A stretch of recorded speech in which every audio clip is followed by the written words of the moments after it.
Pierre Specht, donc président du théâtre alsacien, comédien, metteur en scène dans ce théâtre. Comme beaucoup de comédiens avant d'être metteur en scène, donc j'ai commencé dans la troupe par des petits rôles et par la suite j'ai continué en tant que metteur en scène depuis 1994, donc ça fait déjà un petit bail. Le théâtre alsacien, je parle de celui de Strasbourg. Donc, le théâtre alsacien a été créé en 1898 par Gustav Stoskopf et par d'autres personnalités de Strasbourg pour défendre ou promouvoir le dialecte par rapport à la langue dominante qui était l'allemand à l'époque, étant donné que depuis 1870, nous étions allemands.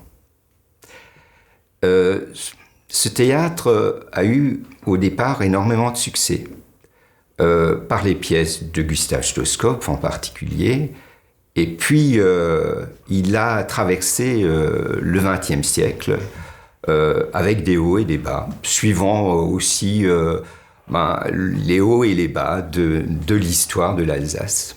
Et il continue, nous commençons là notre 123e saison l'année prochaine de ce théâtre. Il est intéressant de l'analyser parce que il est aussi lié à l'utilisation de notre langue. Gustav Stoskopf avait bien sûr imaginé un théâtre populaire et cela est resté. Mais il faut bien distinguer dans ce théâtre le théâtre de ville et le théâtre de campagne. On a en Alsace à peu près 200 troupes de théâtre alsacien. Et quand on regarde un peu ce qui se passe pendant les week-ends en Alsace, on peut avoir au mois de janvier ou au mois de février une trentaine de troupes qui jouent en même temps. Donc c'est un théâtre très vivant. Et on a donc ce théâtre qui ressemble plutôt au Pauenthéâtre allemand par rapport au théâtre de ville, comme le théâtre alsacien de Strasbourg, qui est un théâtre avec un répertoire quand même tout à fait différent. Il faut bien savoir que le théâtre alsacien est un théâtre d'amateurs. Il existe très peu de professionnels qui font du théâtre dialectal. Et c'est une force et aussi un handicap. On verra que il y a encore une grande évolution à attendre de la part du théâtre alsacien au niveau de la scénographie, des textes, de l'interprétation. Et c'est notre but aussi à Strasbourg d'évoluer dans ce sens-là. Le répertoire est très très important quand on voit à peu près, il y a quelques années, on avait dans les 700 pièces dans notre répertoire, ce qui est énorme. Alors il se distingue de deux types de pièces. On a en ce moment, on va jouer bien sûr les pièces traditionnelles qui ont été écrites par des Alsaciens, et puis on va de plus en plus dans nos saisons présenter des pièces que nous adaptons, soit du théâtre français, soit du théâtre allemand, soit suisse ou même anglais. Nous avons un problème d'écriture. Il y a de moins en moins d'auteurs de pièces de théâtre en dialecte. On présente dans une saison 5 pièces différentes. 5 pièces, et chaque pièce est représentée à peu près 5 fois.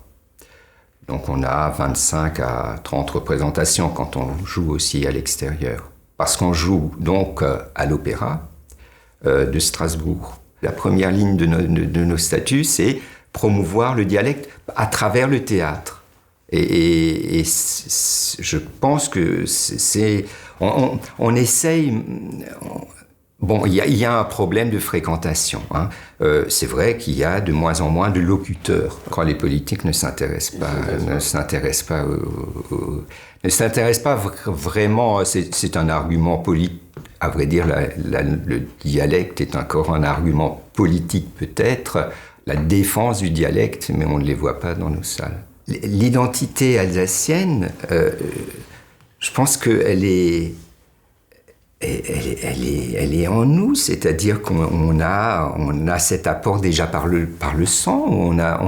Moi-même, je ne suis pas... j'ai des arrière-grands-parents qui venaient du pays de Bade. Il y a eu ce mélange de cultures. L'identité alsacienne, c'est un amalgame de différentes cultures, de différents dialectes. On ne peut pas dire qu'il y a un dialecte alsacien. Il y a un dialecte de Wissembourg, il y a un dialecte de Mulhouse, de Colmar, de Strasbourg, d'un village du Piémont des Vosges. Il y a un mélange et cette identité. On ne peut pas définir une identité bien figée de l'alsacien. Et ça, je pense que c'est quelque chose qui est vraiment, c'est difficile. Mais c'est pas seulement l'ouverture, c'est-à-dire que c'est aussi une assimilation. Les trois pièces fondatrices du théâtre. Le Finchmunter, c'est la pièce du 18e. C'est vraiment reprendre le strasbourgeois de la fin du 18e siècle. Stoßkopf, fin du 19e. La paysannerie de la fin du 19e. Et Germain Müller, avec sa pièce Enfin Redemannen de Fund, c'est la pièce du 20e siècle. C'est celle qui a marqué vraiment le répertoire. Nous étions, le théâtre alsacien de Strasbourg et le Barabie, en concurrence, à vrai dire. On avait juste à traverser la rue et on avait les deux théâtres l'un en face de l'autre. On a attendu quand même très très longtemps pour jouer Enfin Redemannen de Fund dans notre salle. Mais il y avait quand même une connivence entre les deux. Nos comédiens, par exemple Félix Heusos, jouaient aussi bien Enfin Redemannen de Fund que sur notre scène. Donc il y avait quand même, et Germain a travaillé un certain temps avec nous après la guerre. Mais pour revenir à ces trois pièces, ce sont trois dialectes différents.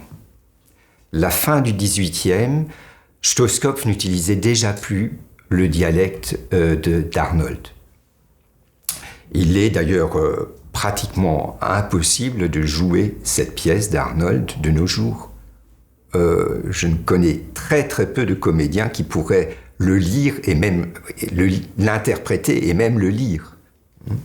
Donc il y a déjà ce problème. Il y a eu une très très grande évolution de cette langue au 19e siècle. Stoßkopf a un langage beaucoup plus simple et moins imagé. Stoßkopf a aussi, et ce qui est étonnant, dans ses pièces, il va avoir beaucoup de mots français. Il va introduire le français dans ses personnages. Il y aura toujours un français et un allemand. Le Hermer est l'exemple typique de ce genre de pièce. Et puis, il y a la modernité, bien sûr, de la langue de Germain, quand on pense à son passage sur le Rhin, qui est un chef-d'œuvre au niveau de la langue. Donc là, on a donc cette évolution de la langue. Ce qu'on peut reprocher avec les auteurs de nos jours, c'est qu'ils n'ont plus cette facilité d'écriture. Et quand ils ont des mots, quand il leur manque le mot, ils prennent la facilité de prendre un dictionnaire allemand et de chercher le mot en allemand. Et c'est ça notre grand problème. Est-ce qu'il faut se tourner vers l'allemand pour enrichir notre dialecte? Je ne le pense pas. Ce qui est important, il faut que notre langue reste une langue populaire. C'est vrai que